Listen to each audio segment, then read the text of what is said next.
సంవత్సరాల తరబడి ఎన్ని మందులు వాడినా మీ మోకాల నొప్పులు తగ్గట్లేదా? ప్రాణ పెయిన్ క్లినిక్ లో అత్యాధునిక చికిత్స.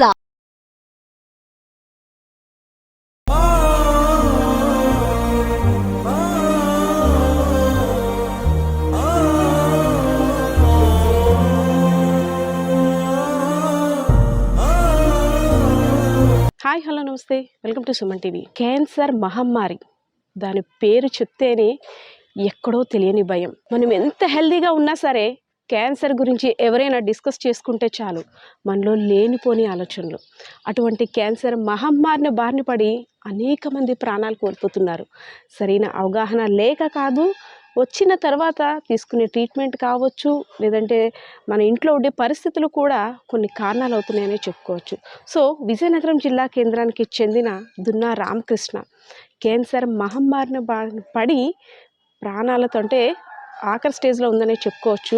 సో ఫైనాన్షియల్ సపోర్ట్ కోసం సుమన్ టీవీని ఆశ్రయించింది ఆయన యొక్క భార్య శ్రీదేవి. సో ఆయన పరిస్థితి చూస్తుంటే నిజంగా దయానీయంగానే ఉంది. ఒక స్మాల్ అంటే ఒక చిన్న ఇంటిలోని 1500 రూపాయలు మేబీ ఉంటుందేమో ఇంట్లో అద్దుకుంటున్నారు. తను వృత్తిరీత్యా ఒక కార్పెంటర్ అనమాట. So oral cancer, mouth cancer కారణంగా 6 నెలలుగా మంచానికే పరిమితం అయ్యాడు. సో వాళ్ళ ఇంటి పరిస్థితిని కూడా మీరు చూడొచ్చు. ఒక రూమ్లోని రెంట్ కట్టుకొని ఉంటున్నారు. ఫైనాన్షియల్గా చాలా సపోర్ట్ అవసరమని మనకైతే రిక్వెస్ట్ చేసింది శ్రీదేవి. ఇంటి రెంట్కి వచ్చినట్టయితే 1400 to 1500 ఉందంట ఇంటి రెంట్. సో అది కూడా మేము కట్టుకోలేము అనేసి అని అంటున్నారు. సో యాక్చువల్లీ పేషెంట్ ఉన్న ఇంటికి ఎలా ఉంటుందో మనకి తెలుసు. పేషెంట్ ఉన్న ఇల్లు ఫ్రూట్స్తోని ఒక ధైర్యంగా, అంటే ఫ్రూట్స్ కావచ్చు, ఆయనకి ఇచ్చే మెడిసిన్స్ కావచ్చు, అన్నిటితో నిండి ఉంటుంది. కానీ ఇక్కడ మనం అబ్జర్వ్ చేసినట్టయితే కనీసం ఆయనకి మెడిసిన్ కొనడానికి కూడా వీళ్ళ దగ్గర డబ్బులు కరువనే చెప్పుకోవచ్చు. ఇవన్నీ చూస్తుంటే దయనీయ పరిస్థితి అని మనం అనుకోక తప్పదనే చెప్పుకోవాలి.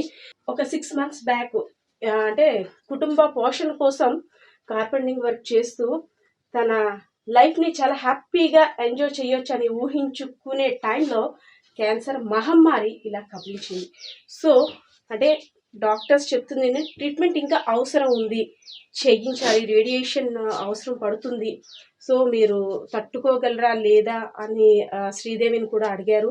సో శ్రీదేవి అయితే మాత్రం మేడం నా పరిస్థితి ఇలా ఉంది, 2 పిల్లలు కూడా చదువు మాన్పించేశాను, ఇంట్లో వండుకోవడానికి కూడా చాలా కష్టంగా ఉంది, నేను బయటికి వెళ్ళాలంటే ఆయన వదిలేసి వెళ్ళాలి. సో ఏదైనా ఆయనకు అవసరం అయితే నేను ఎలా తీసుకొని వెళ్ళాలి, సో ఇంటి దగ్గరే ఉండిపోవాల్సి వస్తుంది. చుట్టుపక్కల వారంతా కూడా ఎంతో కొంత సహాయం అయితే ఇప్పటి వరకు అందించారు, కానీ పూర్తి స్థాయిలో అప్పులైతే ఉన్నాయి, ఇంకా నేను ముందుకు నడపలేను, దేవుడు దయ అంటూ మన దగ్గరికి అయితే వచ్చారు. సో మాట్లాడదాం. శ్రీదేవి నమస్తే. నమస్తే. మీ హస్బెండ్ రామకృష్ణ గారు అంటే ఎప్పటి నుండి అమ్మా ఇలా ప్రాబ్లం? 6 నెలలు బట్టి. 6 నెలలు. అసలు ఎలా బయటపడింది? బొగ్గులు పుప్పన్ బాధ వచ్చింది. పుప్పన్ బాధ వస్తే దాని పక్కనేమో బొగ్గులోని ఎర్రగా చిన్నది అయిపోయింది. అదేదో వరిసిపోయింది కదా అనుకొని మందులు ఓడి అలా 4 నెలలు బట్టి ఓడితే అది అలా పువ్వులాగా అయిపోయి బొగ్గ అంతని అంగుటికి అలా మందులు ఓడుతుంటే మళ్ళీ నా పిల్లలకి పెట్టిన వాళ్ళు ఎవరు ఉండరు. హాస్పిటల్కి వెళ్తే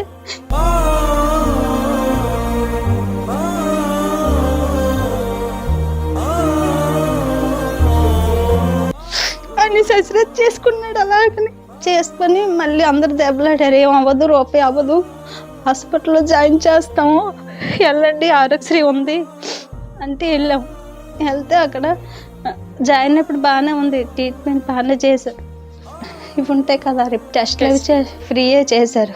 తర్వాత టెస్ట్లు అయ్యాక ఆపరేషన్ అయ్యాక మటుకు బోల్డ్ మందులు రాశారు, మందులన్నీ కొనుక్కోమన్నారు. ఆపరేషన్ అయితే చేశారు. అది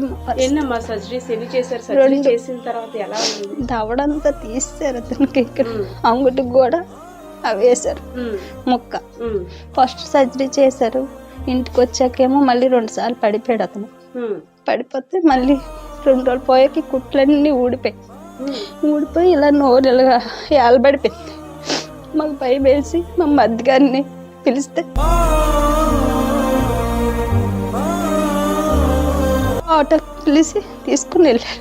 ఇప్పుడు ఓకే, అంటే క్యాన్సర్ ట్రీట్మెంట్ వరకు ప్రభుత్వం నుండి అంటే సర్జరీ కావచ్చు, మెడిసిన్స్ కావచ్చు, అంతా మీకు పర్వాలేదు. కానీ మరి ఇప్పుడు ఇంటి మెయింటెనెన్స్ ఇప్పుడు చెప్తున్నారు, తర్వాత ఇంకా కొన్ని మెడిసిన్స్ అయితే వాళ్ళు ఇస్తున్నారు, కానీ మిగిలినవి హెల్త్ పరంగా ప్రోటీన్ పరంగా నేను కొన్ని కొనుక్కోవాలి. తనకి అందరూ వీధిలో వాళ్ళు, బయట వీధి వాళ్ళు సాయం చేశారు మాకు. వాళ్ళు ఉండబట్టి ఇప్పుడు దాకా వచ్చాం. మరి ఇంక సాయం చేసిన వాళ్ళు ఎవరు లేరు. అమ్మ నువ్వేమైనా చేస్తావా వర్క్ బయటన? అతను ఉంటే మాకు ఇంట్లోంచి బయటకు పంపించేవాడు కాదు. పిల్లలు ఎంతమంది? 2. ఏం చేస్తున్నారు? పిల్లలు చదువుతున్నారు. బాబు మానిపించాను ఇంటికాడ. అందరు ఎవరు లేరని ఒకళ్ళు ఉండి ఒకళ్ళు బయటకు వెళ్ళాలి. ఏ పైన ఉంటుంది, నీళ్ళే మోసుకోవడం ఉంటది కదా. చిన్న బాబు చదువుతున్నాడు. మరి ఇంట్లో అంటే మీ కన్నవారు కానీ తన కన్నవారు కానీ ఎవరైనా సపోర్ట్ అంటే అంటే మీ చూస్తుంటే అర్థం అవుతుంది మీ నాన్న లేరు నాకు. మీకు అమ్మా నాన్న కూడా లేరు.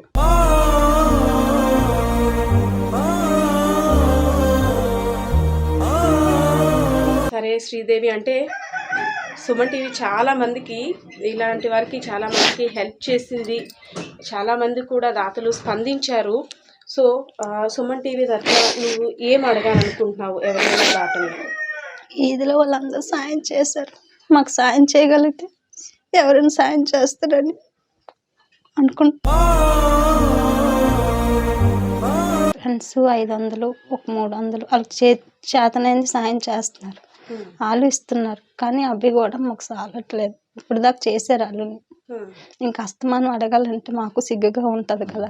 టీవీ ద్వారా మాకేమైనా సాయం చేస్తారని అనుకుంటున్నాం. శ్రీదేవి చెప్పిన దాన్ని బట్టి చూస్తుంటే శ్రీదేవి గారు కూడా అమ్మ నాన్న ఎవరు లేరు, నేను ఒక అనాథని, నేను ఒక ఆడపిల్లని, అందరినీ సహాయం చేతులెత్తి అడుగుతున్నాను, నా వైపు దయతలచండి అంటున్నారు. సో రామకృష్ణ గారి యొక్క కొడుకులు 2 కూడాను, చిన్నోడు పెద్దోడు.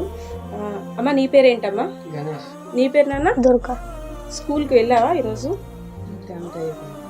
మరేం చేస్తున్నావు? దానికోసం మానేస్తా. అవునా? ఇప్పుడు నాన్న పరిస్థితి ఇలా ఉంది కదా, ఏమనిపిస్తుంది? అమ్మని బాధలు పడుతుంది కదా, చూస్తుంటే ఏమనిపిస్తుంది నాన్న? అంటే బాధగా ఉంది. ఎవరైనా సాయం చేస్తున్నారు అందరూ, మళ్ళీ హెల్ప్ చేస్తే మాకు మా నాన్నకి తిండికి అదే మందుల ఖర్చులు ఏమైనా హాస్పిటల్ ఖర్చులు చేయడానికి ఇస్తే ప్లీజ్ కలిగినంత సాయం చేస్తే మాకు మా నాన్న తీసుకుని వెళ్తాం.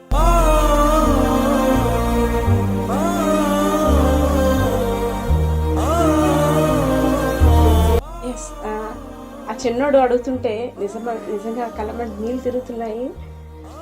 ఫాదర్ ఈ టైంలో చాలా నీడ్ వాళ్ళకి. ఈ టైంలో 2 మగపిల్లలకు కూడా భవిష్యత్తు గురించి దిశానిర్దేశం చేసే వయసు ఉంది. సో ఫాదర్ పక్కనుంటే ఒక కొండంత ధైర్యాన్ని ఇస్తుంది అంటుంటారు కదా. సో అలాంటి ఫాదర్ ఇప్పుడు మంచం మీద పడి హెల్ప్ కోసం అందరినీ ఆశ్రయిస్తున్నారంటే ఇలాంటి వారికైనా మనసు కరగాల్సిందే ఈ స్టోరీ చూసే వారికి. సో మనవంతు సహాయాన్ని చేద్దాం. ఒకసారి రామకృష్ణ గారికి హెల్ప్ చేసిన ఫ్రెండ్స్ అంతా కూడా ఆయన గురించి మాట్లాడడానికి వచ్చారు.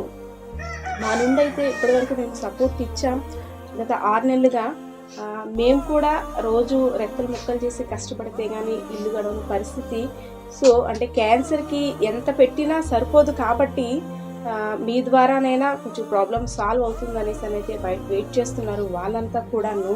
సో ఇది చూసిన తర్వాత దాతలు ఎవరైనా సహృదయంతో స్పందిస్తే రామకృష్ణ గారి చికిత్స నిమిత్తం ఈ సహాయాన్ని అందించిన వారు అవుతారు. అలాగే చిన్నపిల్లలు కావచ్చు, శ్రీదేవి గారు కూడా నోరు విడిచి నాకు అమ్మా నాన్న లేరు, నాకు ఏ సపోర్టు లేదు, నా భర్తను కాపాడుకోవడానికి సహాయాన్ని అందించండి అని అడుగుతున్నారు. సో మీ వంతు సహాయాన్ని అందిస్తారని సుమన్ టీవీ ద్వారా అయితే వెళ్తుంది పరిస్థితి. ఇది camera person Srinivasa Padma, Suman TV Vizianagaram.